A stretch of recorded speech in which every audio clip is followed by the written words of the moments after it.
Primera de Corintios entonces, ¿no? ¿Estábamos en eso? Capítulo 9. Vamos a dar gracias a Dios, Señor, te damos la gloria, la alabanza. Y Señor, te damos también gracias por tu palabra, por este precioso libro, la carta a los Corintios, Señor.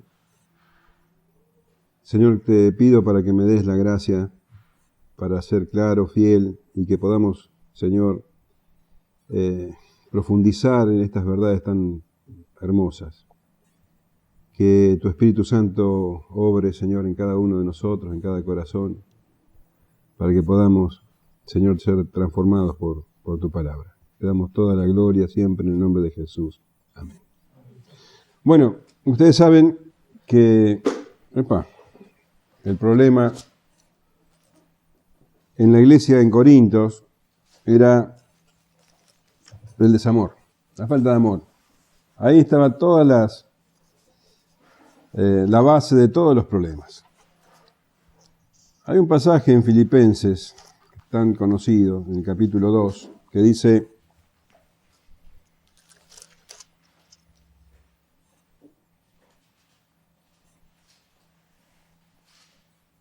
en 2:4, no mirando cada uno por lo suyo propio, sino cada cual también por lo de los demás. Haya pues en vosotros este sentir que hubo también en Cristo Jesús. Esa es la idea, ¿no? De mirar por lo de los otros. En el versículo anterior dice: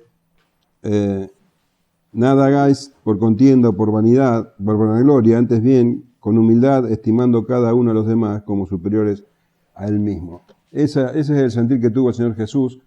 Ese es el sentir que tiene que tener todo cristiano, y ese es el sentir que le faltaba a la iglesia en Corinto. Entonces Pablo, toda la carta, pero específicamente en estos capítulos, profundiza en eso y los guía a vivir ese amor. El Señor Jesús habla de que hay que negarse a uno mismo para ser un seguidor de Cristo. Bueno, Pablo explica entonces en estos capítulos lo que significa eso. Como cristianos tenemos libertad en muchas cosas, libertad en Cristo. Libertad, por ejemplo, como muestra el capítulo 8, para comer cualquier cosa, por ejemplo, ¿no? Ahí hablaban de la comida dedicada a los ídolos. Los cristianos pueden comer cualquier cosa porque no les hace mal, espiritualmente hablando, ¿no? Aunque haya sido dedicado a un ídolo. ¿Qué importa? Nosotros tenemos libertad en eso. Pero para ciertas personas, hay personas que son débiles en la conciencia, les puede ser tropiezo, entonces preferible no comerlo para que esa persona no tenga tropiezo. Entonces esa es la clase de amor. Y el apóstol dice: bueno, esta clase de amor es la que yo apliqué con ustedes, le dice a los Corintios. Porque siendo que como apóstol, como ministro de Cristo, tengo todo el derecho, decía el apóstol, de vivir del Evangelio. Bueno, con la iglesia en Corintios no aplicó ese derecho. Y lo hizo por amor, porque si los corintios iban a colaborar, por una manera de decir, en el sustento del apóstol, bueno, iba a ser de tropiezo en varios aspectos.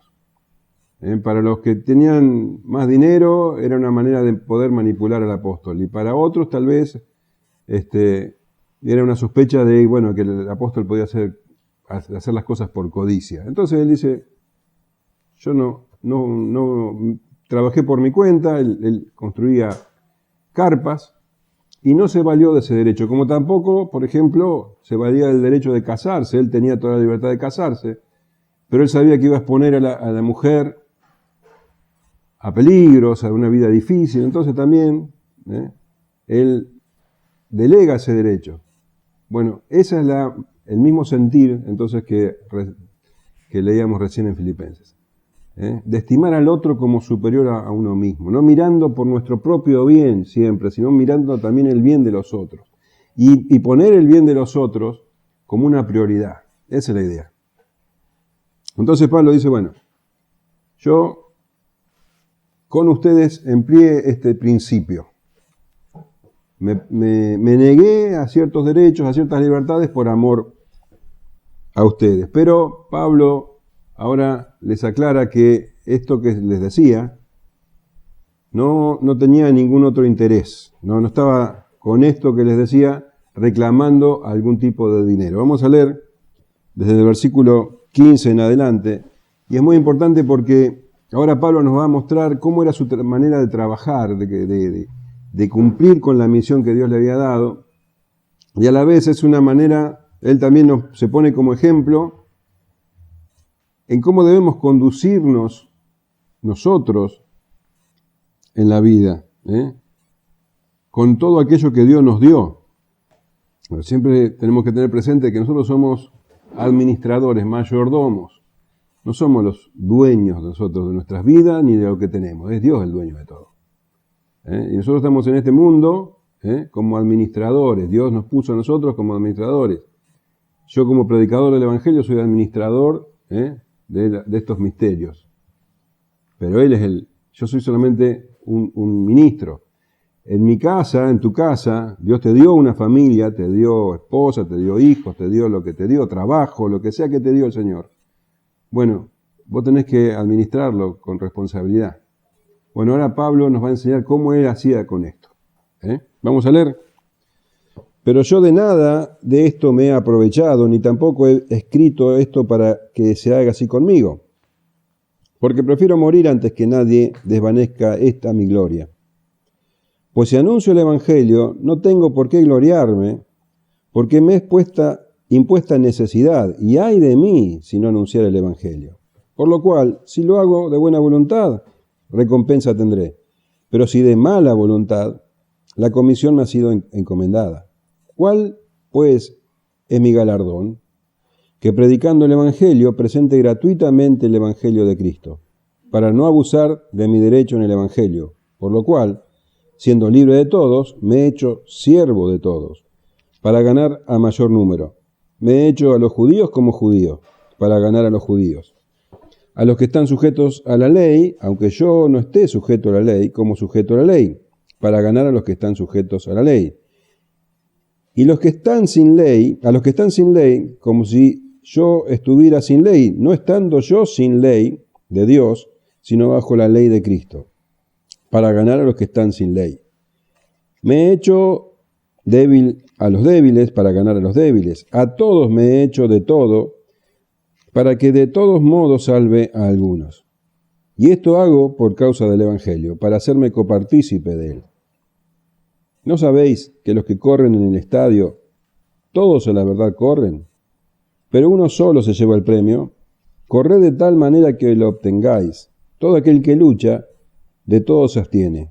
Ellos a la verdad para recibir una corona corruptible, pero nosotros una incorruptible. Así que yo de esta manera corro, no como a la aventura, de esta manera peleo, no como quien golpea el aire, sino que golpeo mi cuerpo y lo pongo en servidumbre, no sea que, habiendo sido heraldo para otro, yo mismo venga a ser eliminado. Bueno, un pasaje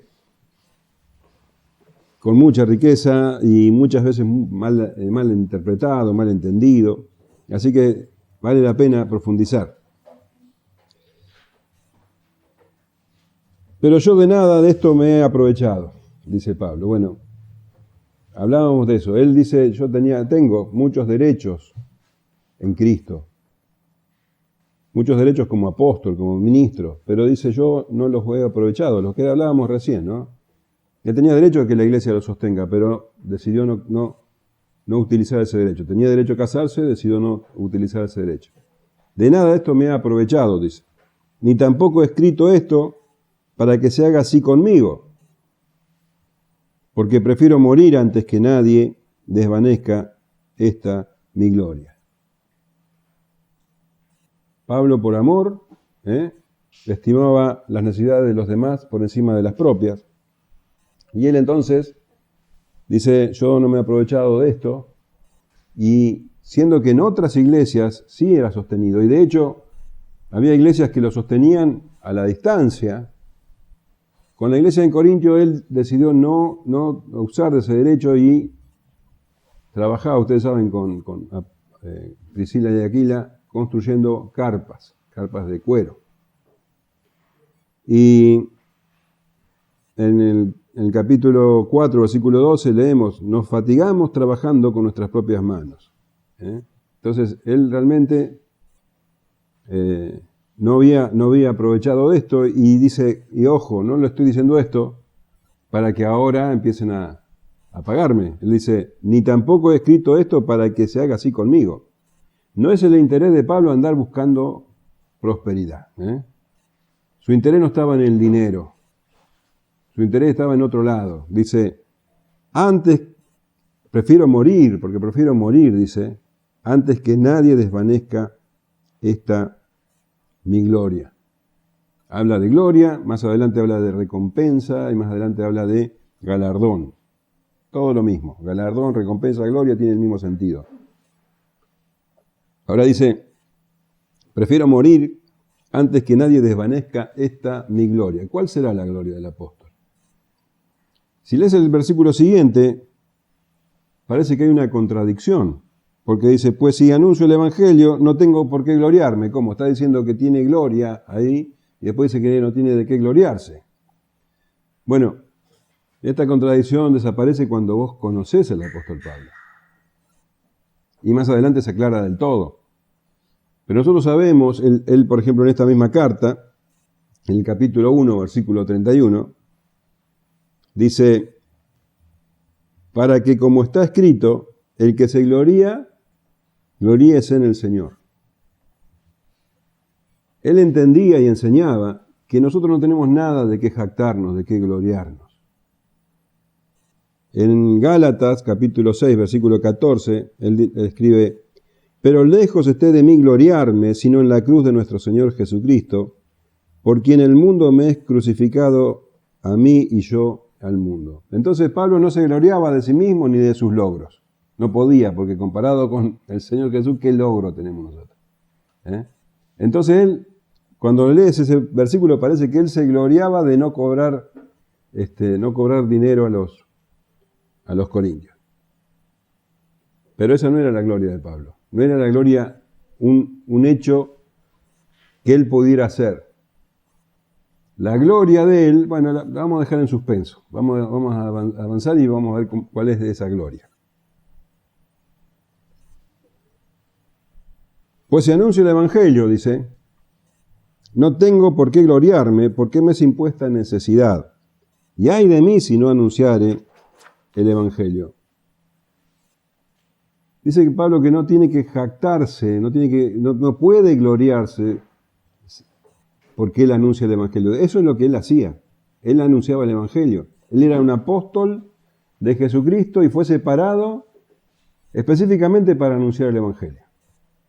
Dice Romanos 1:1, Pablo, siervo de Jesucristo, llamado a ser apóstol, apartado para el evangelio de Dios. Él se dedicaba a eso. De 2 Timoteo 1:10, pero que ahora ha sido manifestada por la aparición de nuestro Salvador Jesucristo, el cual quitó la muerte y sacó a luz la vida y la inmortalidad por el Evangelio, del cual yo fui constituido predicador, apóstol y maestro de los gentiles. Eso es lo que él hacía, enseñaba el Evangelio, predicaba el Evangelio. Entonces Pablo dice, si yo predico el Evangelio, no tengo de qué jactarme. Dice, ¿por qué? ¿Por qué me es impuesta necesidad? ¿Qué significa esto? Porque es una obligación que tengo. Fíjate otra versión, la nueva versión internacional. Dice, no tengo de qué enorgullecerme, ya que estoy bajo la obligación de hacerlo. Ahora, si él lo hace por obligación, entonces no tiene verdaderamente de qué jactarse. Está obligado a hacerlo. Me es impuesta necesidad, dice. Él se ve a sí mismo como un esclavo, como un siervo, y un siervo que hace lo que el dueño, el amo, le manda. Él está para predicar el evangelio y simplemente hace eso. Hace lo que tiene que hacer. Entonces no tiene que jactarse. Él se presenta a sí mismo. Recién leíamos Romanos 1:1 y él dice, Pablo, siervo de Jesucristo. Entonces, no tiene nada de qué jactarse. Dice, y ay de mí si no anunciara el Evangelio. Si él no anunciara el Evangelio, entonces, siendo que Dios lo mandó específicamente, lo separó para eso, si no lo anunciara, estaría en una absoluta desobediencia. Imposible ponerse en esa posición delante de Dios. Estaría exponiéndose a la ira de Dios. Entonces dice, yo esto lo hago por obligación. Y dice, por lo cual, si lo hago de buena voluntad, recompensa tendré. Pero si de mala voluntad, la comisión me ha sido encomendada. Este versículo en el original es bastante intrincado, bastante difícil la interpretación, y la traducción de la Reina Valera, ¿viste como dice Atahualpa, en vez de aclarar, oscurece? Bueno, mejor ver otras traducciones. La Diosa habla hoy y dice, por eso, si lo hiciera por propia iniciativa, tendría derecho a una recompensa. Pero si lo hago por obligación, es porque estoy cumpliendo un encargo que Dios me ha dado. No está hablando de tener mala voluntad, está hablando de obligación. Esa frase, mala voluntad, no es muy feliz. Está hablando de la obligación de la que venía hablando en el versículo anterior. La palabra de Dios para todos dice, y si hago este trabajo por mi propia voluntad, entonces merezco una recompensa. Pero no lo he elegido yo, sino que es una obligación que se me ha dado. Nueva traducción viviente. Si lo hiciera por mi propia iniciativa, merecería que me paguen. Pero no tengo opción, porque Dios me ha encomendado este deber sagrado. Si hubiera sido, en definitiva, ¿no? Si hubiera sido un emprendimiento propio, Pablo se hubiera propuesto, bueno, yo a partir de ahora voy a predicar el Evangelio, voy a vivir de esto, entonces voy a aceptar que la gente me pague. Pero Pablo dice, no es así, no es que yo lo hago porque se me ocurrió.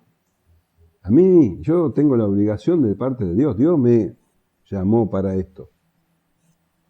Por eso tampoco tiene de qué jactarse por eso. ¿Entiendes? Y te das cuenta un poco la diferencia entre lo que es un pastor y un asalariado que habla el Señor Jesús. El buen pastor, que da la vida por sus ovejas, es el llamado verdadero de Dios, el que tiene el llamamiento verdadero de Dios. El otro que lo hace por su propia cuenta, ¿qué busca? ¿Qué busca? Claro. Entonces no es su propio emprendimiento, es lo que el Señor le impone. Es como la parábola de Lucas 17, 17.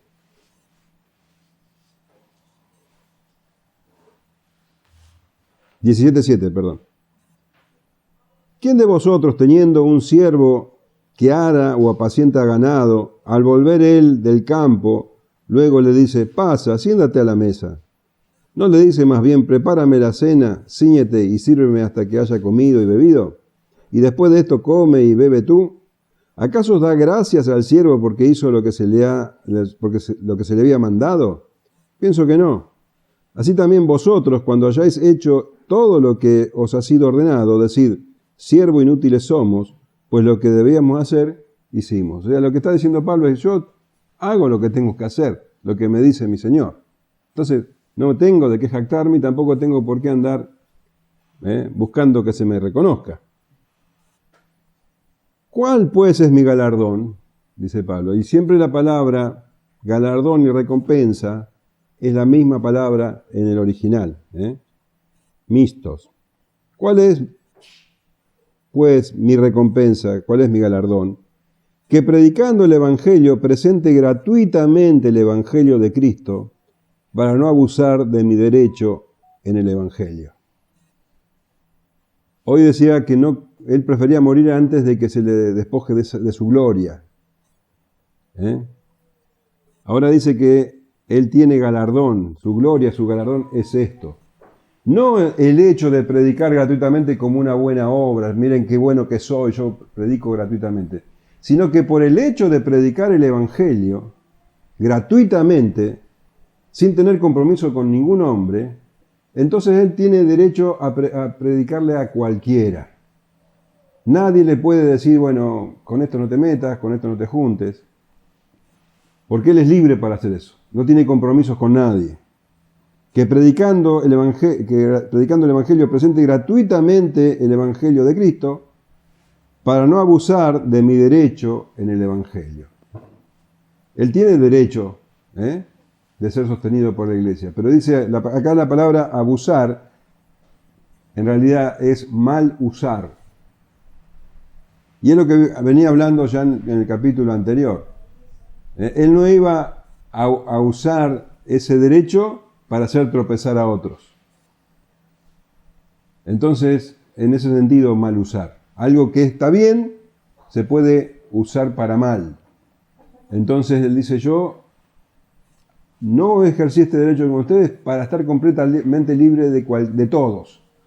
Y es lo que dice en el siguiente versículo. Por lo cual, siendo libre de todos, ahí estás, ¿por qué hace esto? Para estar libre de todos, me he hecho siervo de todos para ganar a mayor número. Porque si él hubiera aceptado que, bueno, el sector, porque la iglesia de Corintio era muy compleja. Hoy no se ve esa complejidad en la iglesia actual, ¿por qué? Porque todos venimos de un mismo origen. En cambio, en ese entonces había una gran diferencia entre los que venían del judaísmo de los que venían del paganismo. Los que venían del judaísmo habían estado toda su vida bajo la ley y consideraban a los gentiles, toda su vida habían considerado a los gentiles como inmundos.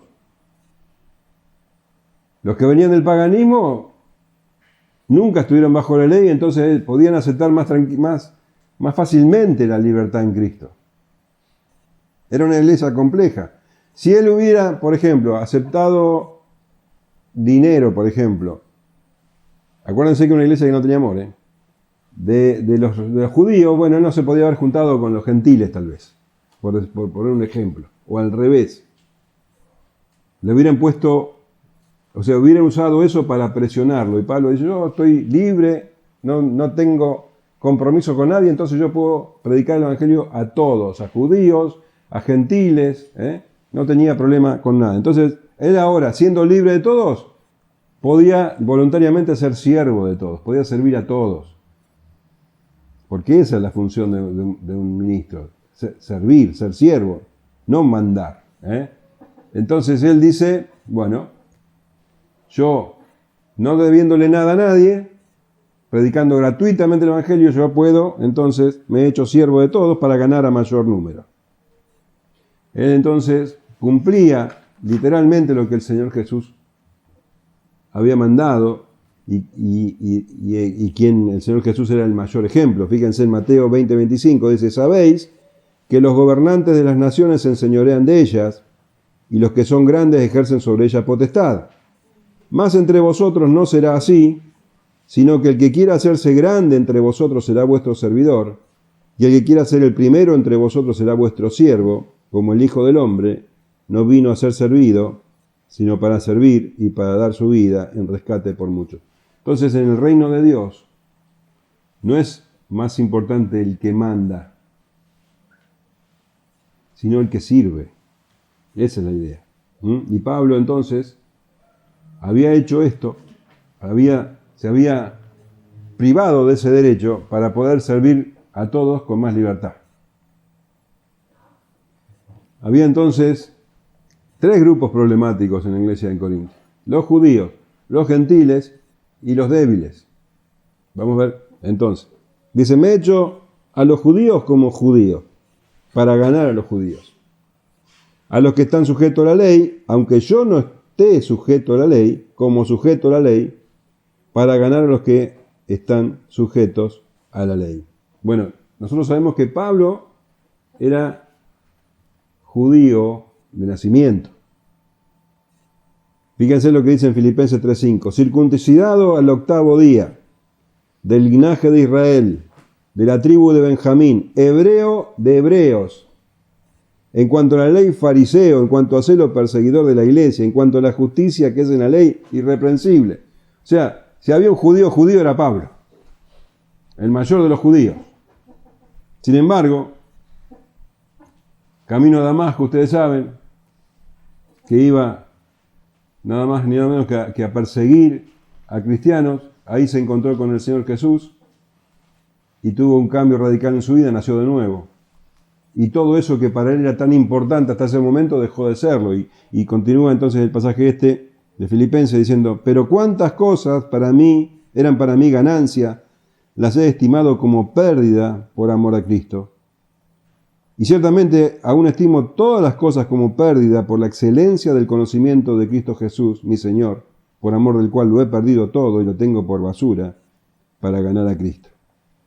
Entonces Pablo dice, bueno, me he hecho judío con los judíos. Yo no estoy bajo la ley, pero puedo, con tal de ganar a los judíos, puedo restringir mi libertad en ciertas cosas. Por ejemplo, si él estaba con judíos, él podía guardar el sábado, eso no tenía ningún problema. Podía guardar ciertas fechas para no tener problemas con los judíos, para poder predicarles. Cosas que no son importantes, cosas que no van a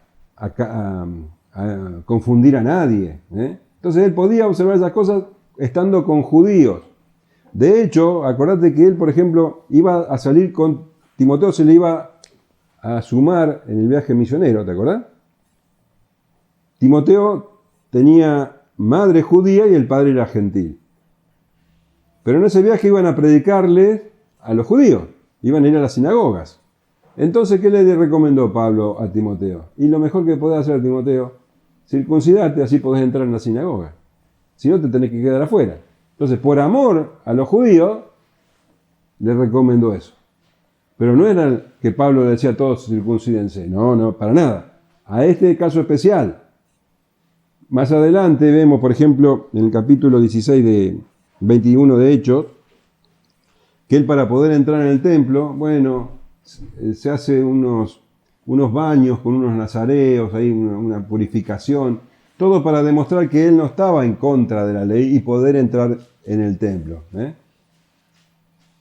Lo voy a leer, 21-26 dice: entonces Pablo tomó consigo a aquellos hombres nazareos y al día siguiente, habiéndose purificado con ellos, entró al templo para anunciar el cumplimiento de los días. Bueno, o sea, en cosas que no eran importantes, para no serles de tropiezo a los judíos, se hacía judío, se hacía como ellos.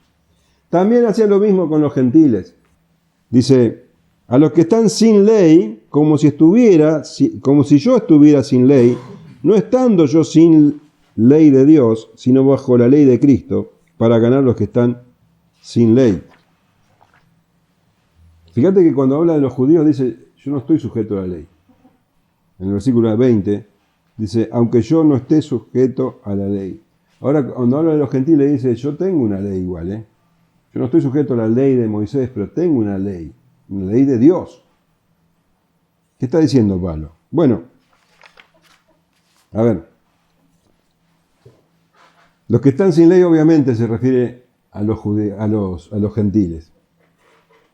Y cuando estaba con ellos, obviamente no se comportaba de la misma manera que se comportaba con los judíos. Cuando estaba con ellos no guardaba el sábado, no guardaba las fiestas y ese tipo de ceremonias. No iba a andar hablando de circuncisión delante de los gentiles.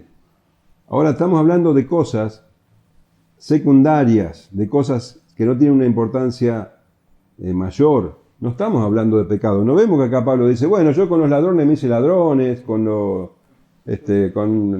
fornicarios me hice fornicarios. No está diciendo eso.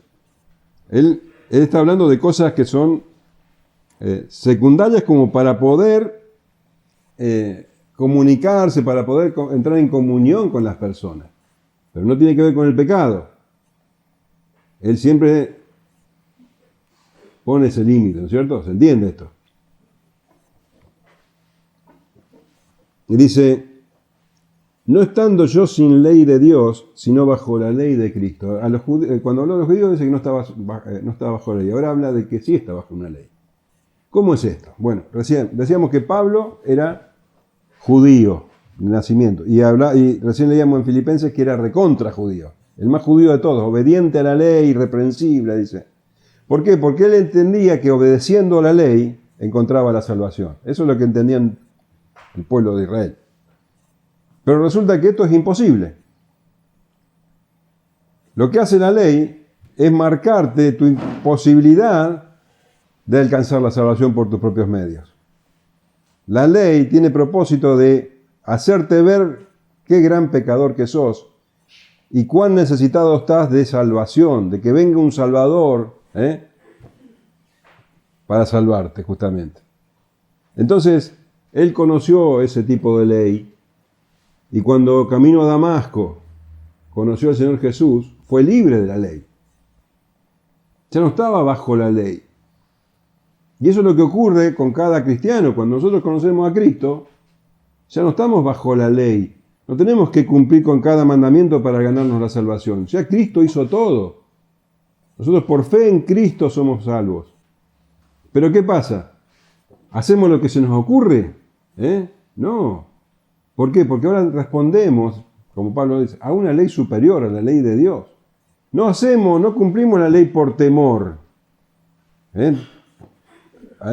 Acá la ley dice esto, yo lo voy a hacer porque si no Dios me va a castigar. No lo hacemos. Nosotros tenemos una ley superior, grabada en nuestro corazón, que es la ley de Cristo, que nos hace anhelar la santidad, nos hace anhelar querer vivir bajo la voluntad de Dios.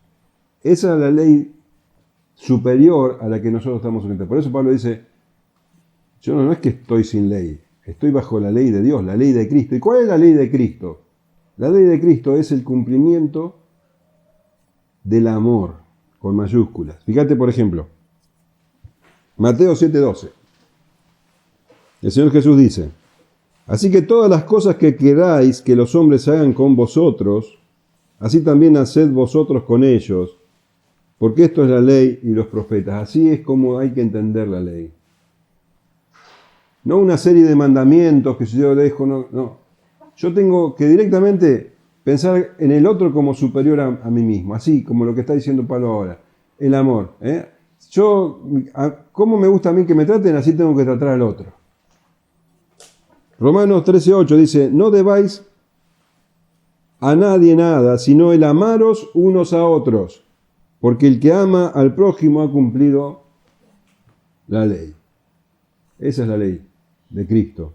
Y bueno, en Gálatas 6:2 se dice directamente, bien explícitamente, sobrellevad los unos las cargas de los otros y cumplid así la ley de Cristo. Esa es la ley de Cristo. Esa es la ley a que todo cristiano está sujeto. A una ley mucho más elevada. No que la ley de Moisés no sea elevada, sino que acá no es que lo hacemos por temor, sino que lo hacemos por amor.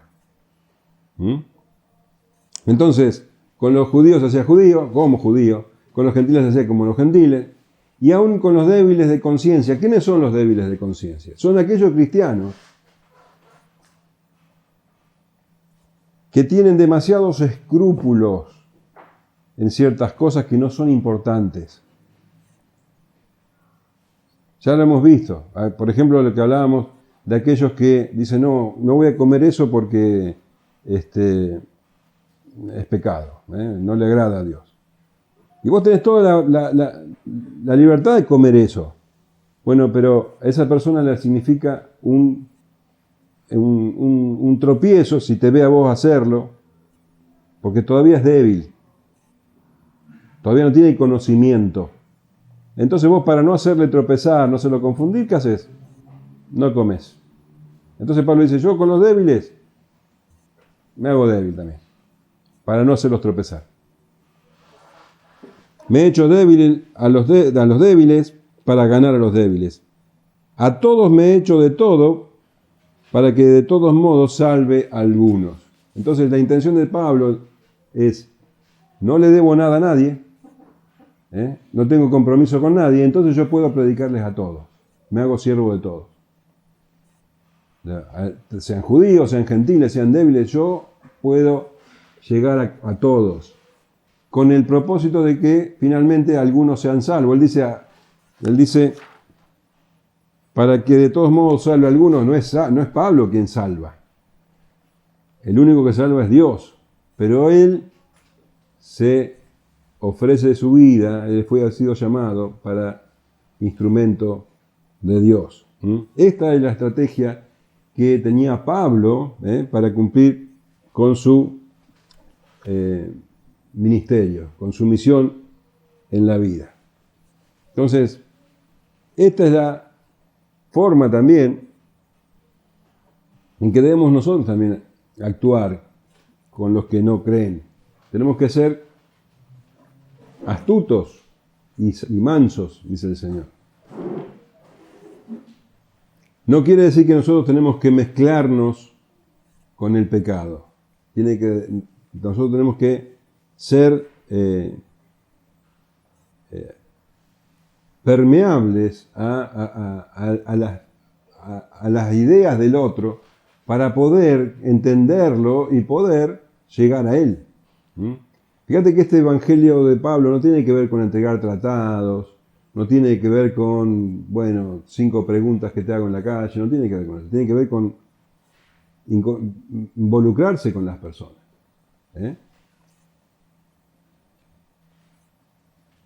Y esto hago por causa del evangelio, para hacerme copartícipe de él.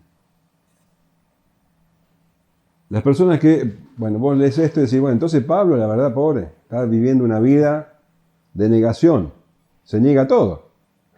Pobre Pablo, no tiene ninguna ganancia. Pablo dice todo lo contrario. Cuando dice copartícipe, está diciendo que participa de las ganancias. Las ganancias del evangelio, es copartícipe. Ahora, ¿cuáles son las ganancias del evangelio? No son económicas, son espirituales. Cuando una persona conoce a Cristo, hay gran gozo en el cielo. Pablo participa de eso. Hay grandes bendiciones espirituales. Y Pablo es copartícipe con eso. No hay nada que se compare con ese tipo de ganancias. No hay nada que se compare con el gozo que una persona puede sentir cuando Dios lo usa para que otra persona sea salva. No hay nada que se compare. Entonces Pablo dice, yo soy copartícipe. Yo sí tengo una gran ganancia, yo sí tengo un gran galardón. Entonces él hace todo eso para que no entorpecer el evangelio, la comunicación del evangelio. Esa es su gloria. Y en los últimos versículos, 24 al 27, habla de cómo llevar adelante una vida con propósito. Hay un libro que circula por ahí, Vida con propósito. Olvídate del libro, acá tenés cómo hay que hacerlo. Esta es la verdad. 3 versículos, 4 versículos que te dicen la verdad.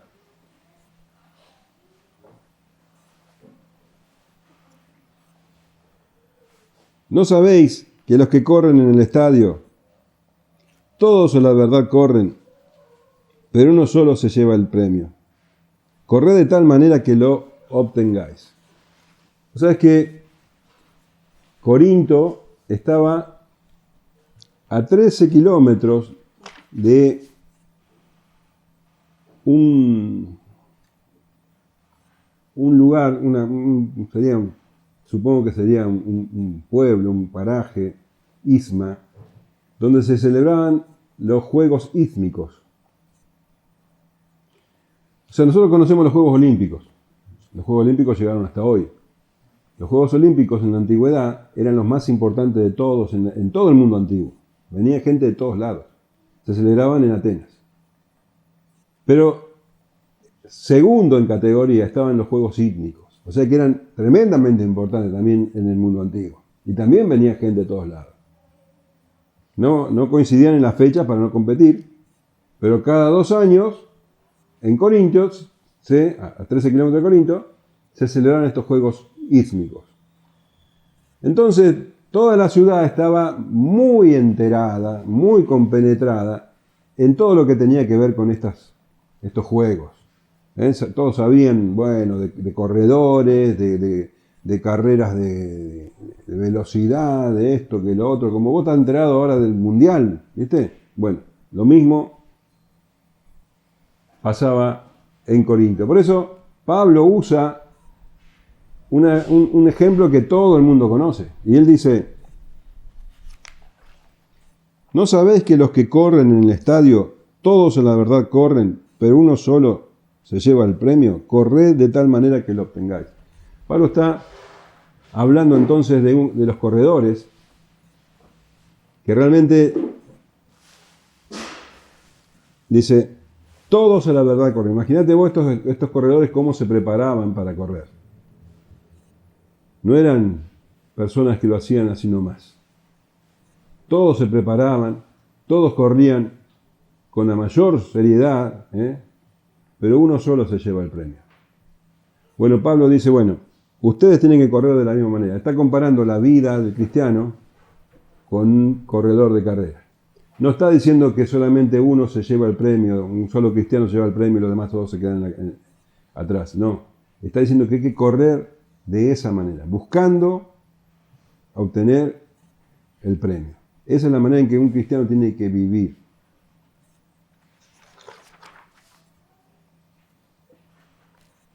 Todo aquel que lucha, de todo se abstiene. Ellos a la verdad para recibir una corona corruptible, pero nosotros una incorruptible.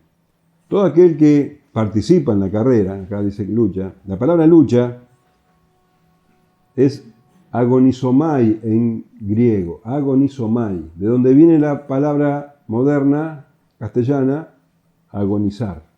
Lo que está diciendo que todo aquel que participa en esas carreras se sacrifica hasta la agonía, para poder participar. Se preparan todo el año para ese momento.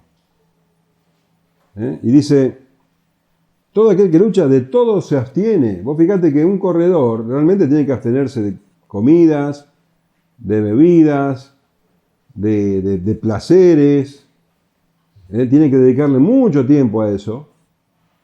Tiene que dedicarse a una disciplina muy férrea para poder competir y obtener el premio. No era un chiste. Entonces, todo aquel que lucha, y mirá que la palabra, nosotros podemos entender mejor como sacrificar, se sacrifica para llegar a correr. Se abstiene, de todo se abstiene. Ellos a la verdad para recibir una corona corruptible, pero nosotros una incorruptible. La verdad que estos corredores, cuando el que ganaba, uno solo, le daban una corona de olivo, de hojitas de olivo, que la verdad que era corruptible, a los 3 días ya estaba seca. Sin embargo, era su vida alcanzar esa corona. Una corona corruptible. Pero nosotros, dice, tenemos una corona incorruptible. Cuando la Escritura habla de corona del cristiano, habla de vida eterna, habla de gloria, de salvación. Esa es la corona del cristiano. Ahora, la salvación, la vida eterna, no la logramos nosotros. La salvación la logró el Señor Jesús en la cruz. Él murió por nuestros pecados. Ahora nosotros debemos vivir nuestra vida en función de esa corona. Tenemos que correr y estar a la altura de esa corona que nosotros vamos a recibir. Pablo dice en Filipenses 2:12, ocupaos de vuestra salvación con temor y temblor, porque Dios es el que produce en vosotros así el querer como el hacer por su buena voluntad. La salvación no la ganamos nosotros, la gana el Señor. Pero nosotros tenemos que ocuparnos de nuestra salvación. Con temor y temblor tenemos que valorar esa salvación. Tenemos que vivir a la altura de esa salvación. Vivir, como dice, también lo dice en Efesios capítulo 4, tenemos que estar a la altura del llamamiento. Romanos capítulo 12 también dice lo mismo. En virtud de todas las misericordias de Dios, nosotros tenemos que presentar nuestros cuerpos como sacrificios vivos, agradables a Dios. Entonces tenemos que vivir de esa manera. Nuestra corona no es corruptible. Así que, Pablo dice, se pone como ejemplo, yo de esta manera corro. No como a la aventura, de esta manera peleo, no como quien golpea al aire. Pablo, entonces, sabemos que él tenía un llamado claro. Él tenía que predicar el Evangelio y eso hacía. Ese era el llamado que él tuvo. Predicaba el Evangelio y eso hacía. Fíjate, él contaba cuando se le presentó el Señor, dice Hechos 26:15. Yo entonces dije, ¿quién eres, Señor? Y el Señor dijo, yo soy Jesús a quien tú persigues. Pero levántate y ponte sobre tus pies, porque para esto he aparecido a ti, para ponerte por ministro y testigo de las cosas que has visto y de aquellas en que me apareceré a ti, librándote de tu pueblo y de los gentiles a quienes ahora te envío, para que abra sus ojos, para que se conviertan de las tinieblas a la luz y de la potestad de Satanás a Dios, para que reciban por fe, que es en mí, perdón de pecados y herencia entre los santificados. Este era su llamado. Esto era lo que él hacía en la vida y esta era la meta que él perseguía. Entonces dice, así que yo de esta manera corro, no como la aventura. Otras traducciones dicen, yo por mi parte no corro a ciegas, no como a la aventura quiere decir no corro a ciegas. Otra versión dice en la NBI, así que yo no corro como quien no tiene meta. Él tenía la meta bien clara. La Nueva Traducción Viviente dice, por esto yo corro cada paso con propósito. Él tenía bien claro lo que tenía que hacer. Él tenía que predicar el Evangelio, bueno, esa era su meta, ahí apuntaba. Un corredor sin una meta concreta, ¿cómo puede ganar? Imagínate vos corriendo a la aventura, como a ciegas, en tu vida. Dios te da a vos lo que te dio. Lo que te dio, todo lo que te dio Dios. Bueno, ahora vos, ¿cómo vas? Corriendo ahí sin ningún sentido. No, vos tenés que tener claro lo que Dios te dio. Dice, hay una parábola que dice, a uno le dio 5 talentos, a otro le dio 3, a otro le da 1, pero el Señor, cuando vuelva, dice, ¿qué va a hacer? Va a ver qué hiciste con esos talentos.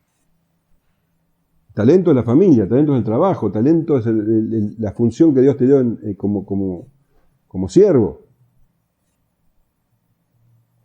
Tenés que correr con una meta definida.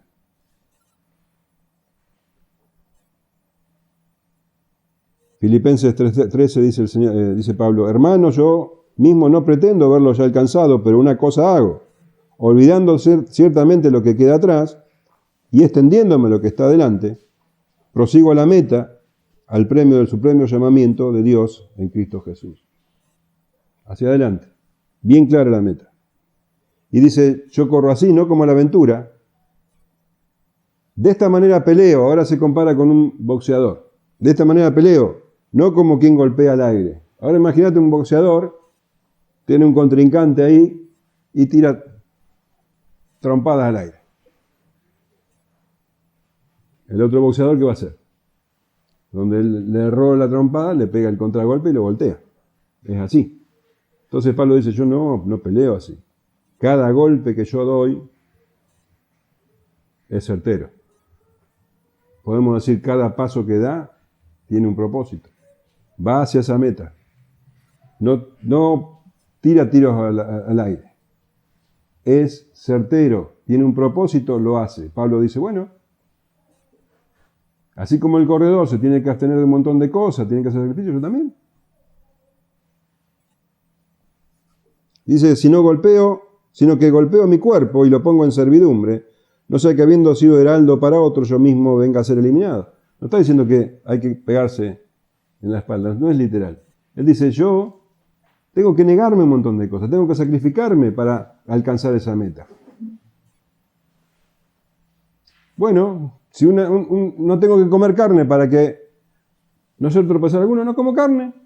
No tengo que cobrar porque va a tropezar a otro, bueno, no cobro. No me caso porque voy a hacer sufrir a mi esposa. Bueno, cosa que él tuvo que hacer para poder llegar a la meta. Él podría haberse casado, imagínate, imagínate todo lo que el apóstol vivió. Latigazos, cárceles, peligro de ladrones, dice, peligro en los caminos. Él andaba por todos lados. ¿Cómo iba a llevar una mujer con él? Si se hubiera casado, era un golpe en el aire, pobre. Hubiera tenido muchos problemas con esa pobre mujer. Hay un famoso misionero que se casó y fue creo que a la India o a China, no me acuerdo. Y la pobre mujer terminó en loca, porque no tenía el llamado de él. Entonces, mejor se hubiera quedado soltero y se hubiera ido soltero. ¿Para qué va a llevar a la pobre mujer? ¿No te parece? Bueno, el apóstol dice, yo tiro al aire, no golpeo al aire. Cada cosa que hago tengo que ser certero para alcanzar la meta. Entonces, si lo que golpeo mi cuerpo y lo pongo en servidumbre, no sea que habiendo sido heraldo para otro, yo mismo venga a ser eliminado. O sea, si yo no hago esto, no voy a alcanzar la meta, voy a quedar eliminado. Si yo quiero predicarle a los débiles y ellos me ven comiendo carne, bueno, quedo eliminado con ellos. Si yo quiero predicarle a los judíos y ellos me ven que yo estoy, no sé, quedo eliminado. Entonces yo prosigo la meta, dice Pablo, tengo una meta bien clara. Cada paso que doy es pensado. Bueno, hermano, esa es la clase de vida que tiene que tener el creyente. Pablo era un apóstol de Jesucristo. Bueno, como apóstol de Jesucristo, él tenía que vivir en consecuencia, tenía que negarse un montón de cosas para poder alcanzar la meta. Y eso en cada ámbito de la vida. Yo soy pastor y como pastor, si quiero más o menos cumplir con la misión que Dios me otorgó, más o menos yo quiero hacerlo lo mejor que pueda. Bueno, también me tengo que negar un montón de cosas. Muchas cosas. Y me tengo que negar y contento para poder cumplir con la misión que Dios me dio. Como padre, tengo que negarme un montón de cosas, porque tengo que poner bien claro lo que quiero de mis hijos. ¿Qué quiero conseguir? Como esposo, claro que me tengo que negar un montón de cosas. Si me pongo yo primero en todo, no, bueno, es como golpear al aire. Si lo más importante es lo que yo quiero, lo que yo necesito, bueno, ahí vamos a ver cómo nunca vamos a llegar a la meta, porque estamos tirando tiros al aire. Dios me dio a mí y te dio a vos, a cada uno de nosotros, nos dio bienes para administrar. No estamos hablando de bienes materiales, aunque también, si querés, incluirlo, porque todo es de Dios. Todo es de Dios, hasta los materiales. Pero nos dio cosas mucho más importantes también. En primer lugar, somos sus hijos. Como hijos de Dios tenemos que ser certeros, tenemos que tener una meta y cumplir esa meta en toda nuestra vida. Somos cristianos, tenemos que ser cristianos siempre. En la iglesia, en trabajo, en la casa, en todos lados. Siempre estimar al otro como superior a uno mismo, con el propósito de ganar alguno. Y así terminamos el capítulo 9.